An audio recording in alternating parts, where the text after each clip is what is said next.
Limanfaati wa barakati hadil kitab wa hadil ulum fid dunya wal akhirah. Al-Fatihah. A'udzu billahi minasyaitonir rajim. Bismillahirrahmanirrahim. Alhamdulillahi rabbil alamin, arrahmanir rahim, maliki yaumiddin. Iyyaka na'budu wa iyyaka nasta'in. Ihdinas siratal mustaqim. Siratal ladzina an'amta 'alaihim ghairil maghdubi 'alaihim waladdallin.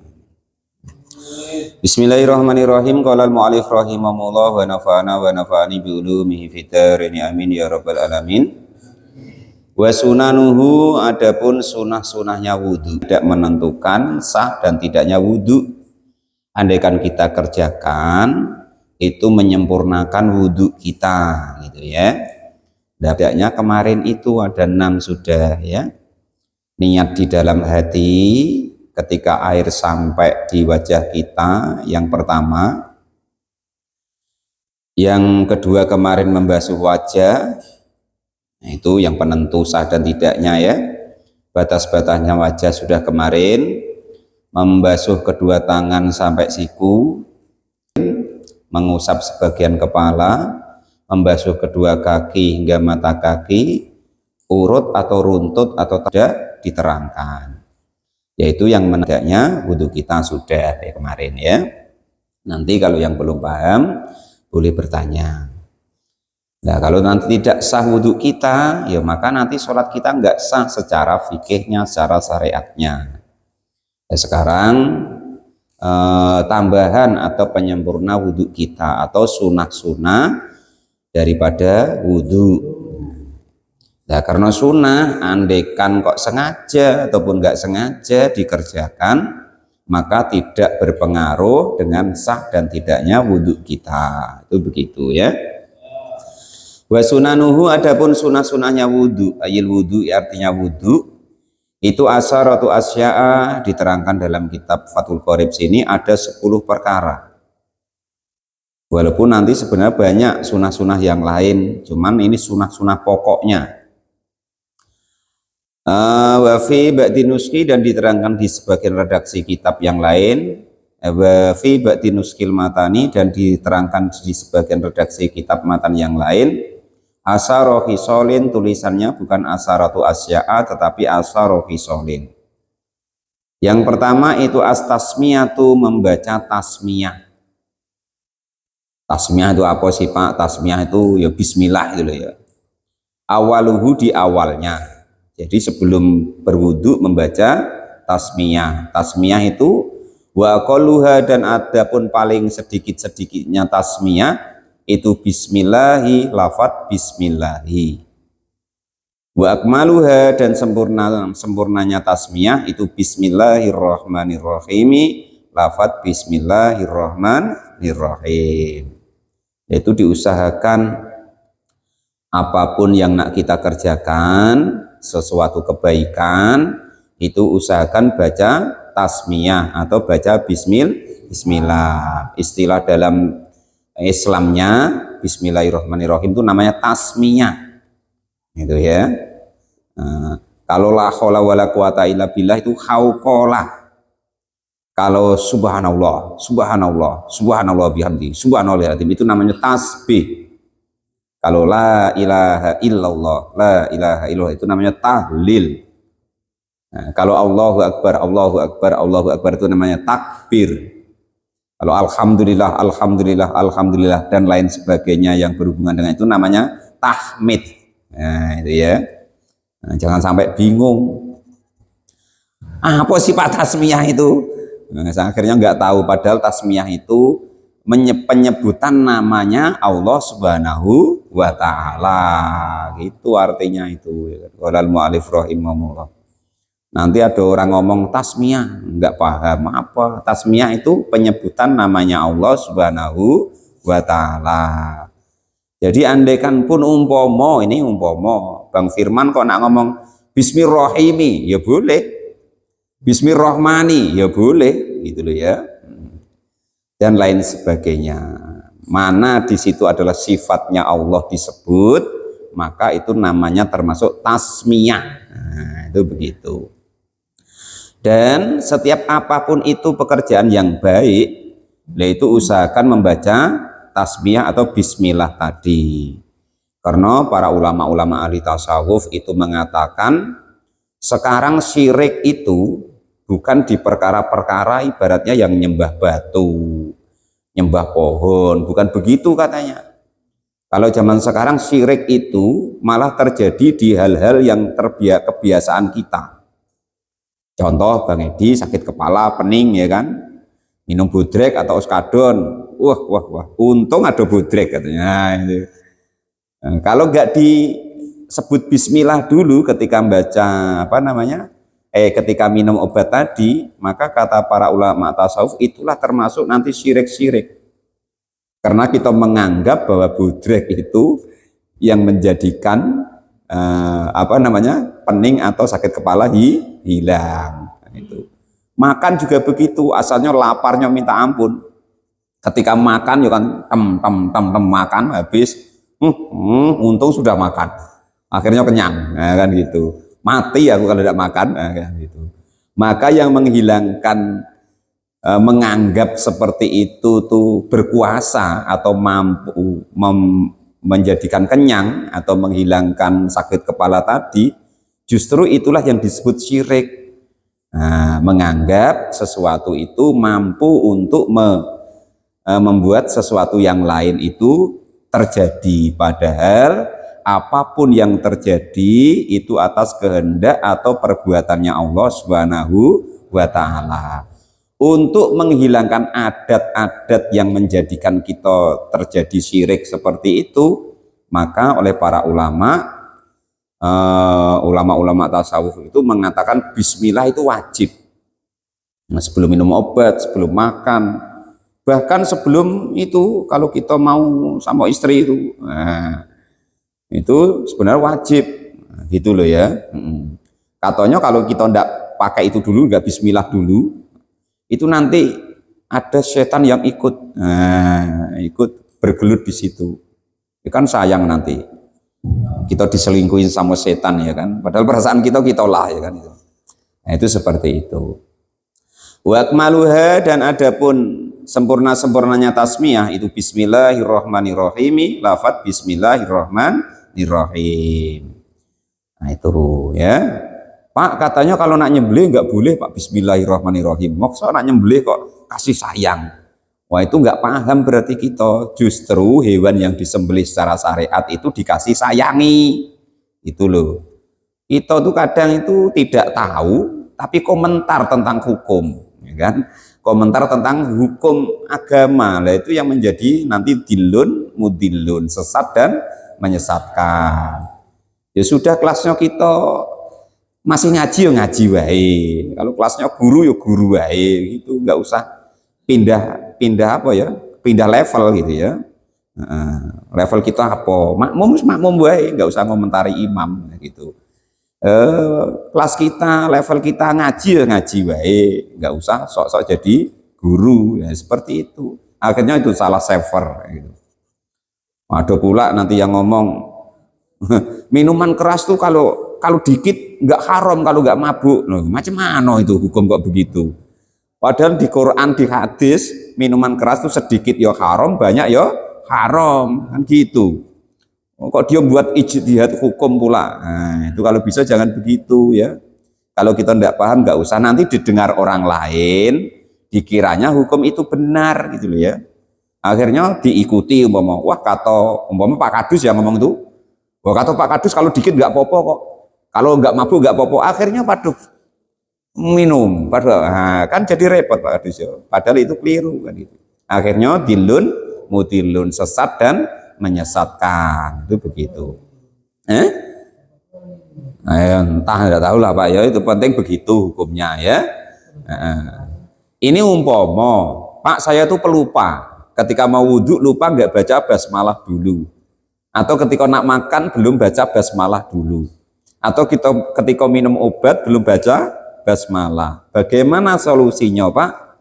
Fa'ing taroka, maka jika meninggalkan siapa seseorang atas nyata kepada membaca basmalah, awaluhu di awalnya, ata maka boleh mendatangkan dia dengan basmalah fi asna'ihi di tengah-tengah wudunya. Andai kan kok wudu sudah sampai basuh wajah atau basuh tangan, baru ingat, wah tadi aku belum baca bismillah, maka boleh membaca basmalah di tengah-tengahnya. Samo Pak, samo boleh, ditambahi ya boleh. Nak ditambahi begini, bismillahi fi awalihi wa akhirihi, itu andai kan nak ditambahin. Kalau pusing nambahin begitu ya bismillah gitu ya sudah ya. La fa'in farogo, maka jika kok sudah selesai minal wudu dari wudu, ya lam yakti, maka tidak perlu mendatangkan biha dengan bismillah. Sudah basuh kaki nih, wah aku tadi belum baca bismillah ya. Wah, macam mana Pak? Ya sudah, nggak usah payah lagi. Sudah, ibaratnya tidak mendapatkan lagi kesunahannya baca bismillah. Sudah selesai kok. Nah, itu begitu. Kalau di awalnya atau di tengahnya masih boleh, masih dapat kesunahannya bismillah. Tapi kalau sudah selesai, tidak perlu lagi. Itu begitu caranya. Tapi ya sunnah itu lagi ya. Jangan sampai berfatwa pula, kau nggak baca bismillah, nggak sah, nggak ada. Ini sunnah. Sunnah itu artinya selebih baiknya kita kerjakan. Andaikan tidak dikerjakan tidak mempengaruhi sah dan tidaknya wudu. Nah, itu begitu. Yang seterusnya, wa ghuslul kaffaini, dan membasuh kedua telapak tangan. Ilal kau'aini, hingga kedua pergelangan tangan. Membasuhnya tadi qoblal madmadoti, sebelum berkumur. Wa yaksilahuma, dan memasukkan kedua tangan, wa yaksilahuma, dan membasuh kedua telapak tangan salasan 3 kali. Ing taroddada, jika meyakini siapa orang tersebut fitohrima, di dalam kesuciannya kedua tangan tadi. Kalau kok yakin tadi nggak kena najis, maka sunahnya membasuh 3 kali. Qabla idkhalihima, sebelum memasukkan kedua telapak tangan al-ina'a, kepada wadah. Andekan kok wudunya itu pakai wadah dicabuin gitu. Kalau sekarang kan pakai keran. Itu jadi nggak payah, tinggal dibasuh kedua telapak tangan gitu. Al mustamili, yang memuat alal ma'i, atas air dunal kulata ini, yang kurang dari 2 kula.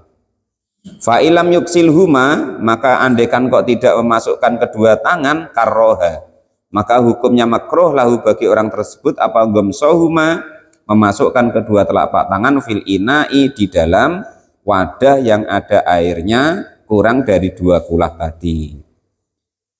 Fa'ing tayakona, maka jika kok yakin siapa orang yang wudhu tohrohuma, kepada kesuciannya kedua telapak tangan, lam yakroh, maka hukumnya tidak makruh lahu bagi orang tersebut apa gomsohuma, memasukkan kedua telapak tangannya.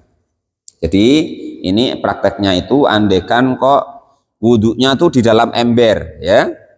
Jadi andekan wudhunya dalam ember, itu sebelum tangannya dimasukin untuk ngambil air untuk basuh wajah, itu disunahkan dibasuh dulu.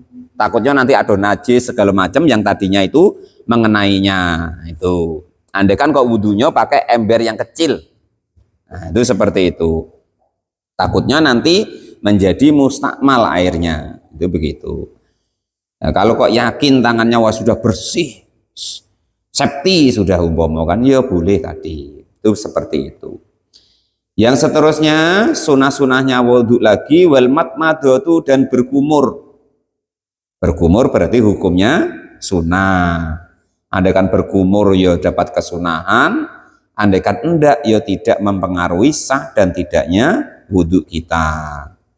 Ba'da ghuslil kaffaini, setelah membasuh kedua telapak tangan. Wa yaksilu, dan berhasil apa aslus sunati, pokok daripada kesunahan, fiha, di dalam berkumur, biidkhalil ma'i, caranya dengan memasukkan air fil fami, di dalam mulut. Sawaun adarohu, sama juga memutar-mutar siapa orang yang wudu'hu kepada air, fihi, di dalam mulutnya, wa majjaha, dan melepeh, amla, atau tidak. Jadi yang penting air itu masuk ke dalam mulut. Nah, baik nanti diupiuk-upiuk, diputar-putar gitu ataupun tidak, tetap sudah mendapatkan kesunahannya berkumur. Baik nanti diupiuk-upiuk terus keluar ataupun langsung ditelan, tetap mendapatkan kesunahannya berkumur. Nah, itu begitu. Kalau puasa jangan langsung ditelan ya, batal nanti puasanya. Ini Anda kan nggak pas puasa gitu ya. Nah, tetap mendapatkan kesunahannya berkumur. Ini sudah saya pesani loh ya. Kalau pas puasa jangan dilek, jangan ditelan gitu, wajib dikeluarin itu gitu ya. Nanti salah paham pula, wah boleh ditelan katanya, nah, kan gitu. Terus ketika puasa juga, ketika wudhu berkumur ditelannya, ya nanti batal Pak Topik ya. Gitu. Fa'in aroda, maka jika ingin sempurna siapa orang aroda, ingin menginginkan siapa orang yang wudhu al akmala kepada kesempurnaan, yomajjaha, maka melepehlah siapa orang tersebut kepada airnya. Itu andai kan nggak puasa loh ya, kalau pas puasa wajib dilepehnya gitu. Kalau ditelannya nanti puasanya batal. Yang seterusnya wal istingsyaku, dan menghisap air ke hidung. Ba'dal matmadoti, setelah berkumur. Wayah silu, dan berhasil apa aslu sunati, pokok dari sunnah, fihi, di dalam memasukkan air ke hidung, biidkhalil ma'i, dengan memasukkan air fil angfi, ke dalam hidungnya, sawaun jadabahu, sama juga menyedot kepada air binafasihi, dengan nafasnya, ila khoyasi syaimihi, kepada kedua janur hidungnya, wa nasrihi, dan menyemprotkannya, amla atau tidak. Jadi yang penting memasukkan air ke hidung, baik disedot ke dalam sampai janur hidung maupun tidak, baik nanti langsung disedot masuk ke dalam maupun disemprotkan lagi. Cuman tadi kalau puasa wajib dikeluarkan lagi. Jangan kalau puasa disedot, wah kalau hidung kan enggak apa-apa Pak, sedot langsung masuk ke sama, nanti batal puasanya. Fa'in aroda, maka jika menginginkan siapa orang tersebut al-akmala, kepada kesempurnaannya, yonasarohu, maka menyemprotkanlah siapa orang tersebut kepada air yang sudah dimasukkan ke dalam hidungnya. Wal mubalaghatu, dan menyangatkan, sangat nyedotnya tadi, itu matlubatun, diharapkan, fil matmadoti, di dalam berkumur, wal istingsyaki, dan menghisap air ke hidung. Maka kumurnya itu betul-betul supaya sisa-sisa makanan dan bau-bau mulut yang ada di gigi itu keluar, itu lebih utama daripada cuman piuk terus prut gitu maksudnya. Atau nyedot airnya tadi ke hidung, selebih utamanya disedot betul serut gitu, terus nanti dikeluarkan supaya upil-upil hidung itu keluar. Nah itu ya, supaya apa namanya, tai hidung bahasanya. Nah itu bisa ikut keluar, umbel-umbel. Nah, umbel yang sudah ngerak-ngerak itu bisa keluar. Itu kalau diistiqomahkan itu gantinya gurah loh Kang Dedi ya. Nah, ini gurah apa namanya, gurah alami itu ketika menghisap air ke hidung itu. Nah itu gurah alami, kata para ulama itu seperti itu. Kalau malas gurah alami yaitu gurah sama Kang Dedi itu ya. Wal jam'u, dan menyerempakkan bainal matmadoti, di antara berkumur, wal istingsyaki, dan menghisap air ke hidung, bisalah si gurofin, dengan 3 kali cabuan air, yatamat madu, yang berkumur siapa orang tersebut, mingkulin, dari tiap-tiap minha, dari cabuan tadi, sumayastangsiku, lalu juga menghisap air ke hidung, itu afdolu, lebih utama, minal fasli, dari memisah bainahuma, di antara berkumur dan menghisap air ke hidung. Maksudnya gini, tadi kan urutannya kumur dulu, nah, 3 kali ya kan, terus menghisap air ke hidung 3 kali. Tapi kalau mau serempak, maksudnya yo kumur, yo langsung airnya dihisap, itu lebih utama. Nah, daripada dipisah tadi, itu ya. Nah, itu kalau tidak biasa pengar hidungnya. Kalau tidak biasa hidungnya tuh panas. Tapi kalau sudah biasa nanti menjadi gurah yang alami. Qala al-mu'allif rahimahullah, yang suaranya kurang-kurang bagus itu bisa pakai itu. Yang biasanya orang sering sakit pilek itu salah satu obatnya. Nah itu begitu. Kalau mu'alif rahimahullah, aku sudah gitu terus kok masih pilek Pak. Ya memang penyakit ya. Jangan salahin menghisap air ke hidungnya ya. Nah, itu cuma salah satu kata para ulama itu solusi salah satu untuk menghindari sakit pilek. Karena debu batu bara yang masuk, debu-debu yang masuk, ya kan? Debu kletong-kletong yang masuk itu, debu asap yang masuk nanti tersedot ikut keluar ketika kita keluarkan ketika berwudu itu seperti itu. Nah, menyerempakkan antara ngambil airnya ketika kumur dengan menghisap air itu lebih utama karena khusus di Arab tuh ngirit air zaman dulu. Kalau di sini sampai banjir ya terserah lah ya. Nah, wudu kumur dulu baru ngisap air ke hidung ya terserah. Walaupun tetap andaikan bisa serempak antara ngambil air untuk kumur dan untuk menghisap air ke hidung itu tetap lebih utama. Sunah-sunah wudhu yang seterusnya wa mashu jami'i roksi dan mengusap seluruh kepala. Kalau kemarin kan mengusap sebagian kepala atau rambut yang ada di kepala kan gitu, itu wajib kemarin rukun ya. Tapi kalau mau mengusapnya semua itu mendapat kesunahan. Kalau dalam hadisnya tuh prakteknya begini. Jadi idkhala ibahuma memasukkan kedua jempol tangannya ke dalam telinga gini, wa yamuru asabi'ahu qadaman wa amaman. Menggerakkan jari-jarinya ke depan dan ke belakang. Itu begitu kalau dalam hadisnya. Terakhir nanti diusap. Nah, itu begitu. Itu sunnah kalau dalam hadisnya begitu. Walaupun umpama kok kita seperti tadi, ya sudah boleh tadi, macam kemarin ya. Tapi andai kan nak praktek secara hadisnya tuh begitu. Jadi jempolnya dimasukin, gini, sudah air ya, dimasukin, terus jarinya digerakkan ke depan dan ke belakang. Nah, nanti rato ini. Terus terakhir, yang bagian pinggir sini diginikan. Nah, itu sempurnanya begitu. Ya, terus, sempurnanya. Itu sunnahnya sempurnanya begitu. Kalau wajibnya kemarin sudah sisiran sudah gini tok ya boleh kemarin ya kan. Kalau di sini kemarin rukunnya. Yang penting jangan nggak ada yang ngusap sebagian kepala. Nah, itu caranya begitu. Wa fi badinuskil matani dan diterangkan di dalam sebagian redaksi kitab wasti'a biroksi dan meratai kepala bil mashi dengan usapannya.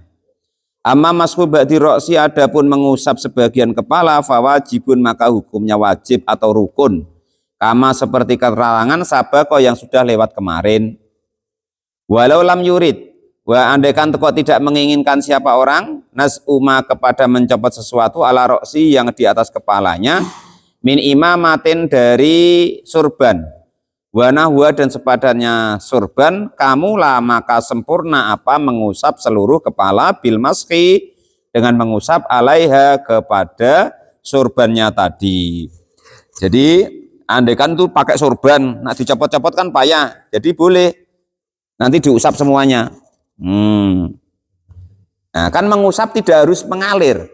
Bedanya membasuh dengan mengusap kemarin, kalau membasuh tuh harus ngalir airnya. Kalau mengusap cukup tangan kita yang basah. Itu bedanya membasuh dan mengusap. Kalau wajah, tangan, kaki kan wajib membasuh. Kalau kepala kemarin mengusap. Artinya mengusap itu berarti tangan kita basah sudah cukup gitu. Bahkan kemarin andaikan basuhnya nggak pakai tangan, pakai sapu tangan Bu, boleh kan gitu kemarin ya. Nah, itu seperti itu. Itu sunnah yang seterusnya. Sunnah yang seterusnya lagi, sunnah yang seterusnya yaitu wamashu jami'il udunaini dan membasuh semua kedua telinga.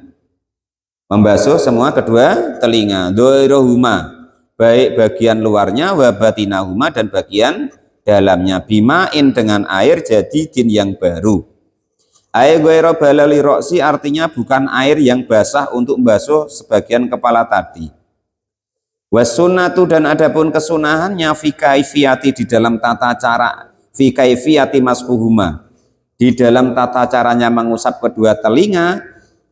Caranya ayat khola jika memasukkan siapa orang yang wudu musabbihataihi kepada kedua jari telunjuknya fi somakhoihi di dalam lekok-lekokan atau lipatan kedua telinganya.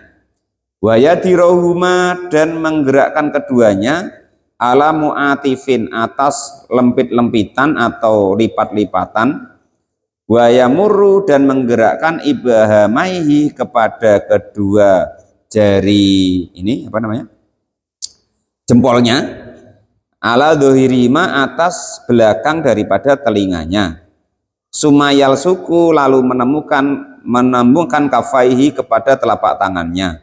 Wahuma adapun kedua telapak tangan itu mablunatani basah keduanya biudunaini di kedua telinganya istadharon dengan jelas. Nah, caranya kalau basuh kedua telinga tuh begini. Ini dimasukkan ke sini. Kedua telunjuk dimasukkan ke dalam telinga. Setelah basah loh ya, pakai air yang baru bukan yang dari ngusap kepala tadi, dimasukkan terus diputer, seret, lipatan-lipatan dimasukin. Nah, setelah itu ininya dari belakang sini diputer ke atas, sut. Nah, masukin dulu, sut, puter, lipatan-lipatan ini, terus yang ini dari belakang, sut, gini. Setelah selesai gitu, ini kita ambil air lagi, kita ginikan. Nah, caranya begitu. Kok beda Pak? Ini keterangannya begitu. Nah nanti coba dites, dipraktekkan. Itu kata para ulama, itu salah satu apanya itu nggak mudah kita tuli. Nah kalau praktek wudhunya ketika basuh telinga seperti itu nanti nggak mudah budek apa. Nah katanya begitu. Peka itu. Ya cuman kalau Pak saya sudah praktek gitu kok masih peka, loh sudah terlanjur peka kok, kan gitu.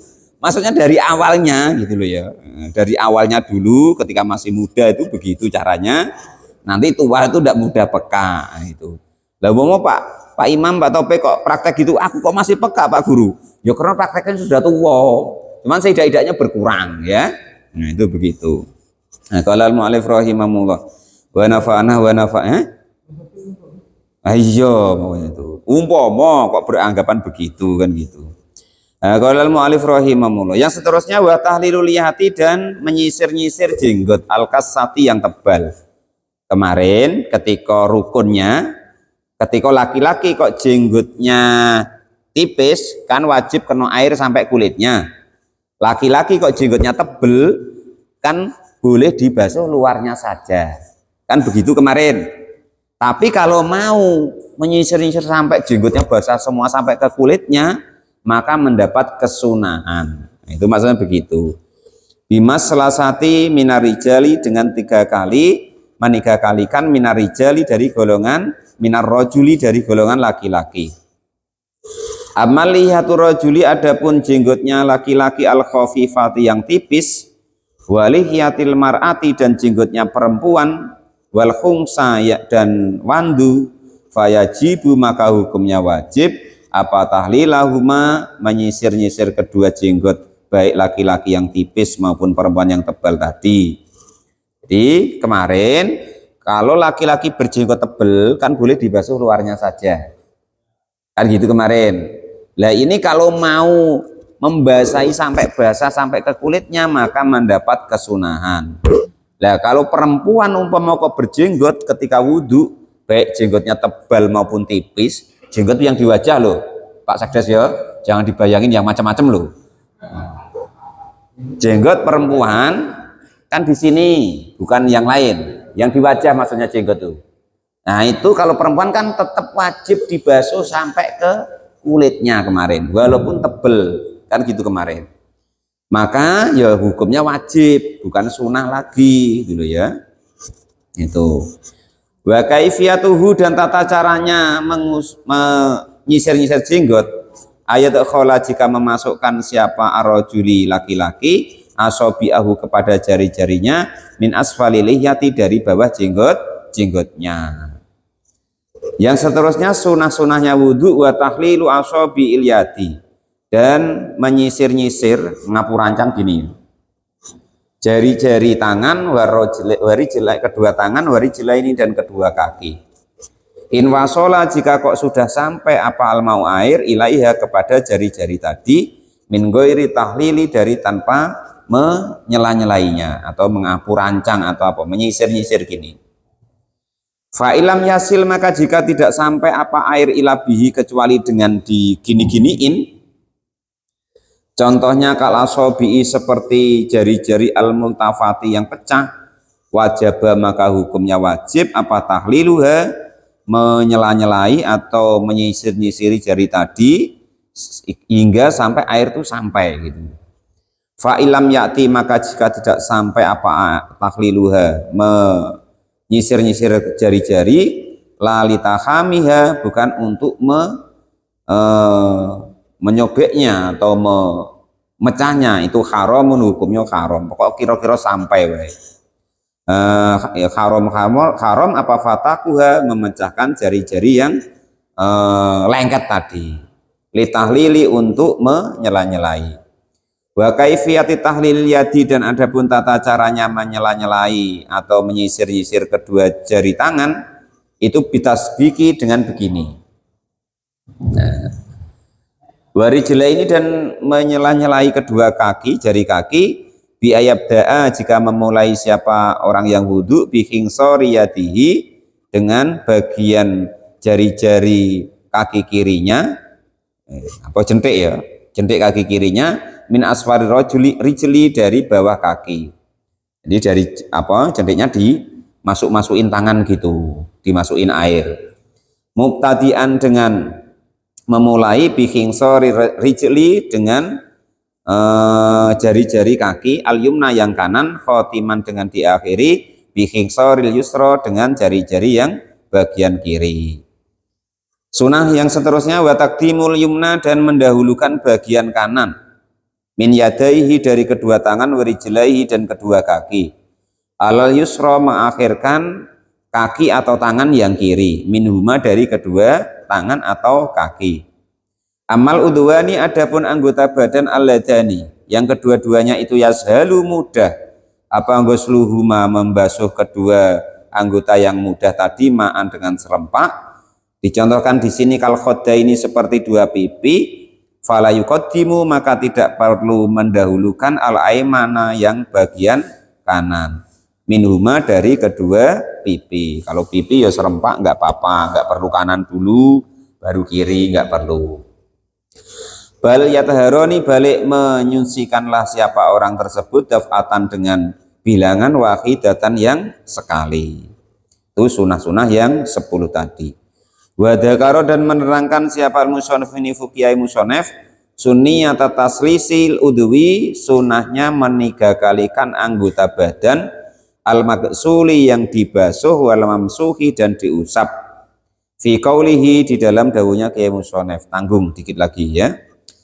Wa toharatu salasan dan mensucikannya 3 kali 3 kali. Wa fi ba'di nuskhi dan itu di sebagian redaksi kitab wa tikraru dan mengulang-ulang ailil maksuli untuk yang dibasuh wal mamsuhi dan yang diusap. Artinya gini, 1 kali rata itu dihitung 1. Jadi 2 kali rata berarti dihitung 2 kali atau sunah 2. 3 kali rata berarti sunah 3 kali. Sunah meniga kalikan. Wal muwalatu dan sunahnya lagi yaitu terus menerus. Wa yu'abiru dan mengibaratkan siapa musonef anha dari muwala bitatabi'i dengan terus menerus.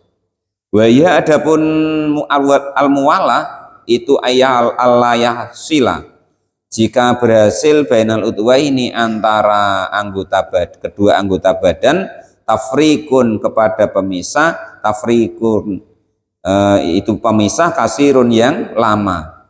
Bal yataharu balik mensucikan siapa orang yang wudu al udwa kepada anggota wudunya ba'da udwin setelah anggota yang lain Gambarannya bihaitsulaya jifa, jika tidak kering apa al-maksulu anggota wudhu yang dibasuh qablahu yang sebelumnya, ma'idalil hawai beserta umumnya hawa, enggak panas banget enggak dingin banget, wal muzazi dan juga umumnya yo hawa dingin, wazamani dan zaman, wa idza sallasa dan ketika kok meninggalkan fakta baro maka mengibaratkanlah siapa seseorang li akhiril ghuslati kepada akhir daripada basuhan.